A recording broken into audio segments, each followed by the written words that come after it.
कक्षा 9 रसायन विज्ञान। कल आपको बताया गया था समस्थानिक, समभारिक, समयुग्मनिक। उसके बाद में आता है अगली हेडिंग है संयोजकता ज्ञात करना। ज्ञात करना तत्वों की संयोजकता कैसे ज्ञात की जाती है? तत्वों की संयोजकता कैसे ज्ञात की जाती है? देखिए जरा, जैसे कोई एलिमेंट्स है, कोई तत्व है, उसकी संयोजकता ज्ञात करनी है तो सबसे पहले उसका इलेक्ट्रॉनिक विन्यास निकालते हैं। सबसे पहले उसका क्या करते हैं? इलेक्ट्रॉनिक विन्यास निकालते हैं। इलेक्ट्रॉनिक विन्यास निकालने के बाद उसके बाह्यतम कोश में उपस्थित इलेक्ट्रॉनों की संख्या को देखते हैं कि कितने इलेक्ट्रॉन। यदि बाह्यतम कोश में एक इलेक्ट्रॉन होता है, बाह्यतम कोश में एक इलेक्ट्रॉन होता है तो उसकी संयोजकता 1 होती है। अगर बाह्यतम कोश में 2 इलेक्ट्रॉन होते हैं तो उसकी संयोजकता 2 होती है। अगर 3 होते हैं बाह्यतम कोश में इलेक्ट्रॉन तो उसकी संयोजकता 3 होती है। और अगर 4 इलेक्ट्रॉन बाह्यतम कोश में है तो उसकी संयोजकता 4 होती है। ठीक, अगर 5 इलेक्ट्रॉन बाह्यतम कोश में है तो उसकी संयोजकता 3 होती है। 5 इलेक्ट्रॉन होते हैं तो उसकी संयोजकता 3 होती है। अगर 6 इलेक्ट्रॉन है तो उसकी संयोजकता 2 होती है। अगर बाह्यतम कोश में 7 इलेक्ट्रॉन है तो उसकी संयोजकता 1 होती है। और अगर बाह्यतम कोश में 8 इलेक्ट्रॉन होते हैं तो उसकी संयोजकता 0 होती है। अब संयोजकता 0 क्यों होती है? क्योंकि जब सभी कक्षाएं पूर्ण रूप से भरी होती हैं, जब सभी कक्षाएं पूर्ण रूप से भरी होती हैं तो उनकी संयोजकता 0 होती है। 8 जैसे बाह्यतम कोश में है, इसका मतलब हुआ कि उसकी बाह्यतम कोश पूर्ण रूप से भरी हुई है। यदि 18 इलेक्ट्रॉन बाह्यतम कोश में है तो इसका भी मतलब यही हुआ कि इसकी कक्षा पूर्ण रूप से भरी हुई है। तो अगर 8 है 18 है तो उनकी संयोजकता 0 मानी।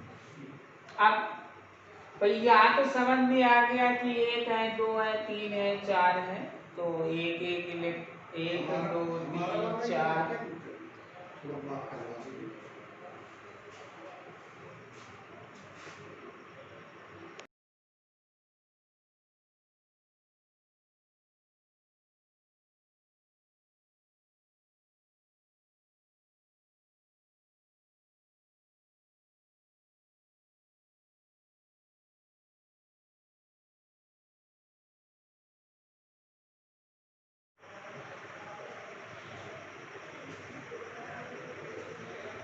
तो आपको बताया जा रहा था कि संयोजकता कैसे ज्ञात करते हैं। अब आगे देखिए जरा,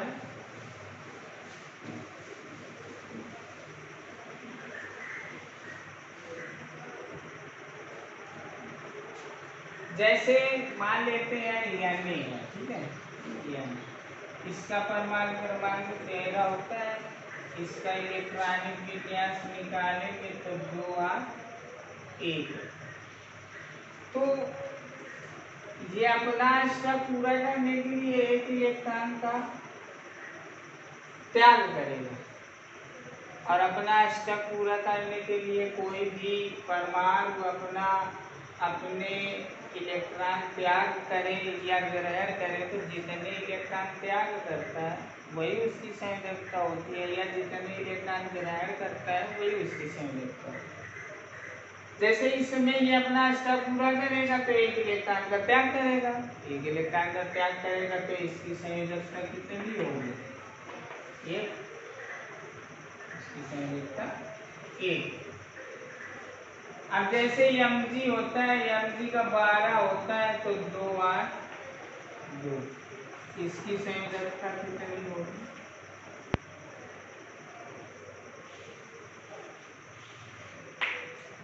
इसके संयोजकता 2।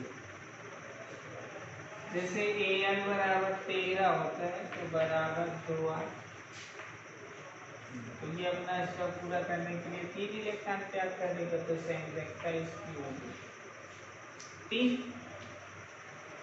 जैसे कार्बन होता है, कार्बन का होता है 6 तो 2 तो 4 बाइटम कोर्स में है तो ये इसकी संयोजकता कितनी होगी 4। क्यों? क्योंकि ये अपना स्टेप पूरा करने के लिए 4 इलेक्ट्रॉन ग्रहण भी कर सकते हैं और 4 इलेक्ट्रॉन त्याग भी सकते हैं, बराबर है। तो 4 संयोजकता। जैसे क्लोरीन, क्लोरीन का 17 तो 2R। बाइटम कोड में 7 इलेक्ट्रॉन है तो इसकी संयोजकता कितनी होगी 1 होगी। क्यों? क्योंकि ये अपना स्टेप पूरा करेगा और अपना स्टेप पूरा करने के लिए 1 इलेक्ट्रॉन ग्रहण करेगा, इसलिए इसकी संयोजकता 1 होगी। इसी तरह से ऑक्सीजन होता है तो ऑक्सीजन का होता है 8 और 2 और 6 इलेक्ट्रॉनिक विन्यास हो गया। तो 6 आइटम कोष में है मतलब 2 इलेक्ट्रॉन इसे चाहिए तो इसकी संयोजकता 2 हो जाएगी। अब इसके बाद में नाइट्रोजन, नाइट्रोजन का 7 होता है तो 2 और 5 हो जाएगा।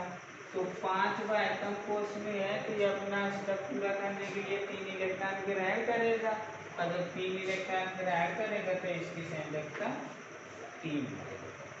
इस तरह से ये नियम लागू हुआ केवल जब बाह्य कोष खाली, केवल जब बाह्य कोष खाली है और उसके पहले की कक्षाएं पूर्ण रूप से भरी गई। अब दूसरा नियम क्या है, इस तरह से संयोजकता ज्ञात कर लेंगे। अब मान लेते हैं सभी कक्षाएं पूर्ण रूप से भरी होती हैं। जिन तत्वों की सभी कक्षाएं पूर्ण रूप से भरी होती हैं तो उनकी संयोजकता 0 होती है। जैसे लिथियम, लिथियम का होता है हीलियम, हीलियम का होता है 2 बराबर इलेक्ट्रॉनिक विन्यास निकालेंगे 2। नियान, नियान का होता है 10 बराबर 2। आर्गन का होता है 18 2R। तो ये देखें इसमें पहली कक्षा है, पहली कक्षा में 2 इलेक्ट्रॉन है मतलब कि पहली कक्षा पूर्ण रूप से भरी है। क्यों? क्योंकि बोर बरी नियम में बताया गया था कि पहली कक्षा में अधिकतम इलेक्ट्रॉन 2 होते हैं। तो 2 पहली कक्षा में है तो मतलब पूर्ण रूप से भरी है। 8 नहीं है तब भी भरी है तो इसका स्टेप पूरा है मतलब इसकी संयोजकता 0 होगी। इसका आयतन कोष पूर्ण रूप से भरा हुआ है तो संयोजकता 0 होगी। इसका भी आयतन कोष पूर्ण रूप से भरा हुआ है तो संयोजकता 0। तो जिन तत्वों की बाह्य कोष पूर्ण रूप से भरी होती है उन तत्वों की संयोजकता 0 होती है। अब इसके बाद में कुछ एलिमेंट्स ऐसे भी होते हैं कि जिनकी 2 कक्षाएं अधूरी होती हैं। जैसे स्कैंडियम होता है या उसका होता है 21, ठीक है। तो 21 का इलेक्ट्रॉनिक विन्यास निकालते हैं तो जब उसका सही इलेक्ट्रॉनिक विन्यास होता है 2 8 9 2। अब इस विन्यास में देखिए तो 2 कक्षाएं अधूरी, 2 कक्षाएं अधूरी है, ये और ये दोनों कक्षाएं अधूरी है। तो इस स्थिति में क्या करते हैं, जब किसी तत्व की बाह्यतम 2 कक्षाएं अधूरी होती तो उन दोनों कक्षाओं में जितने इलेक्ट्रॉन होते हैं उनको जोड़ लेते हैं। तो 9 + 2 बराबर 11 जोड़ लिया। जोड़ने के बाद 8 अपनी ओर से घटा देते हैं, 8 अपनी ओर से घटा देते हैं। घटाने से जितना आता है वही उसकी संयोजकता मानी जाती है।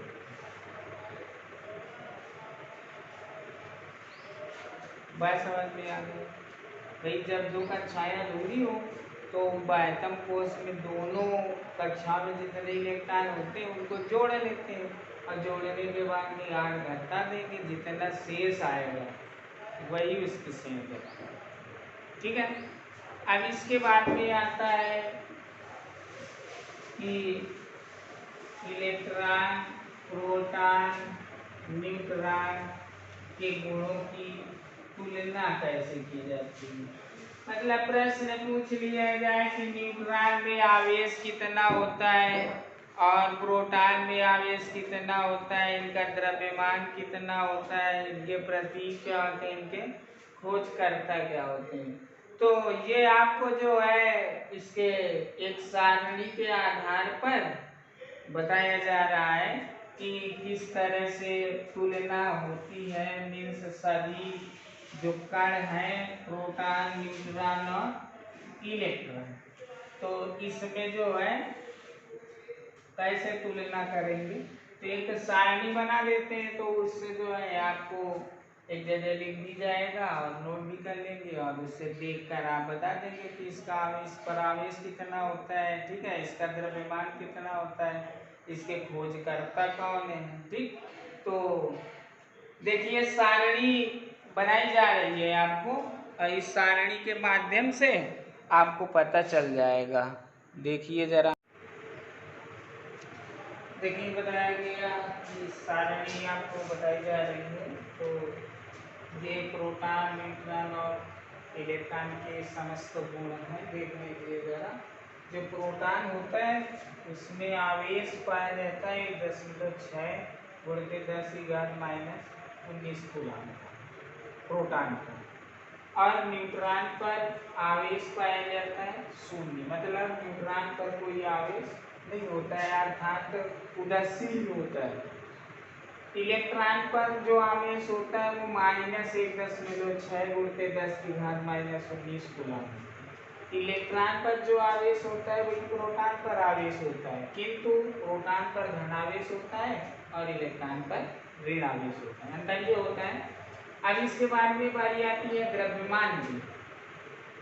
तो प्रोटॉन का द्रव्यमान कितना होता है, 1.67 × 10⁻31 किलोग्राम। और जो न्यूट्रॉन होता है उसका द्रव्यमान होता है 1.67 × 10⁻27 किलोग्राम। और जो इलेक्ट्रॉन होता है उसका द्रव्यमान होता है 9.1 × 10⁻31 किलोग्राम। अब साइंबल की बात आती है, प्रतीक की बात आती है कि किससे व्यक्त करते हैं। प्रोटॉन को 1H1 लिखा जाता है या फिर P लिखा जाता है। मतलब प्रोटॉन का संकेत जो होता है वो 1H1 हो या फिर P हो, इससे लिखा जाता है। अब न्यूट्रॉन का जो सिंबल होता है, प्रतीक होता है, अर्थात इस न्यूट्रॉन को n से लिखा जाता है या फिर 0N1 लिखा जाता है। ये न्यूट्रॉन का सिंबल होता है। इलेक्ट्रॉन का प्रतीक होता है E या -1E 0।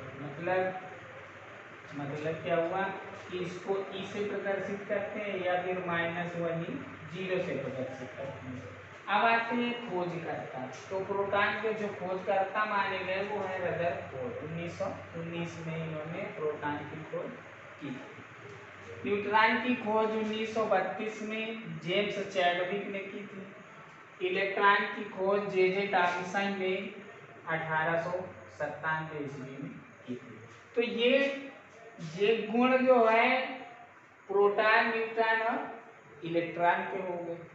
ठीक है, प्रोटॉन, न्यूट्रॉन और इलेक्ट्रॉन के गुण सारणी के माध्यम से आप लोगों को पता चल। अब इसके बाद में अब इससे रिलेटेड कुछ सवाल हैं, जैसे संरचनाएं पूछ ली जाती हैं कि संरचना क्या होती है, किसी परमाणु की संरचना बनानी हो तो कैसे बनाते हैं। ठीक है, क्या बनाते हैं, संरचना। कुछ तत्वों की जो संरचना होती है वो किस तरह से बनाते हैं देख लीजिए जरा। जैसे मान लेते हैं हाइड्रोजन की बनानी, किसकी बनानी, हाइड्रोजन की परमाणु संरचना बनानी। तो हाइड्रोजन में एक प्रोटॉन होता है ठीक, और एक ही इलेक्ट्रॉन होता है, न्यूट्रॉन नहीं होता है। तो इसकी संरचना बनाएंगे तो कैसे बनाएंगे? हाइड्रोजन में प्रोटॉन 1 पी लिख दिया, न्यूट्रॉन 0 लिख दिया, अब ये उसका नाभिक बन गया। तो ये नाभिक है, तो इसकी ये पहली कक्षा होगी। चाहे इसी को पहली कक्षा मान ले, नाभिक उतना ही बना रहे जितने प्रोटॉन और न्यूट्रॉन है। अब इलेक्ट्रॉन चक्कर लगाएंगे तो कितने इलेक्ट्रॉन होंगे? 1 इलेक्ट्रॉन होंगे। तो ये बन गया हाइड्रोजन की परमाणु संरचना। हाइड्रोजन की परमाणु संरचना, यहाँ नाभिक है ये 0n, इसको ऐसे दिखा देंगे, नाभिक हो गया और ये इसकी पहली कक्षा हो। तो पहली कक्षा में 1 इलेक्ट्रॉन। इसी तरह से सोडियम का जैसे बनाना है, तो सोडियम में जो होते हैं वो 11 प्रोटॉन होते हैं और 11 इलेक्ट्रॉन होते हैं और 12 न्यूट्रॉन। जैसा सोडियम में 11 प्रोटॉन होते हैं, 11 इलेक्ट्रॉन होते हैं और 12 न्यूट्रॉन। तो प्रोटॉन 11 प्रोटॉन 12 न्यूट्रॉन, ये बन गया आपका नाभिक। अब इसके जब इलेक्ट्रॉनिक विन्यास निकालते हैं 11 का, तो आएगा 2 8 और 1 2 3 कक्षाएं होंगी। 1 कक्षा, 2 कक्षा, 3 कक्षा। तो पहली कक्षा में 2, तो पहली कक्षा में 2 इलेक्ट्रॉन घुमा दिए, 2, दूसरी में 8, 1 2 3 4 5 6 7 और 1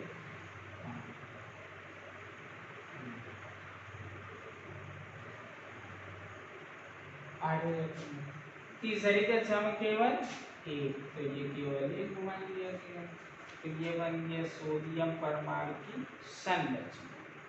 ठीक, ये बात समझ में आ गई। इसी तरह से अन्य परमाणुओं की संरचना बनानी हो, जैसे मैग्नीशियम परमाणु की बनानी है, तो 12 हो गया, तो 2 8 2। तो इसमें 12 प्रोटॉन हो जाएंगे, इस जगह कर देंगे 12 और इस जगह कर देंगे 13, और ये 11 हो गए और 1 ये कर देंगे 12 हो गया। तो ये मैग्नीशियम का की परमाणु संरचना, इस तरह से परमाणु संरचना बना। अब इसके बाद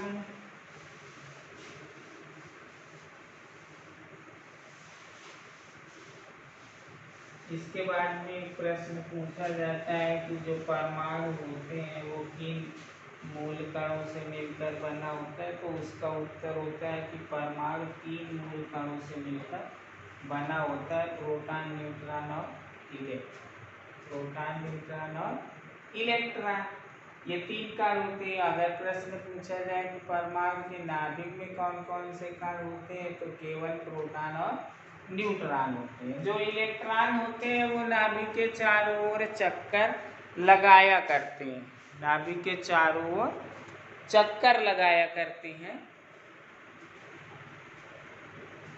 यहीं से तुम्हारा जो है चैप्टर समाप्त हो जाता है। अब अगले चैप्टर का वीडियो आगे बनाकर आप लोगों को भेजा जाएगा।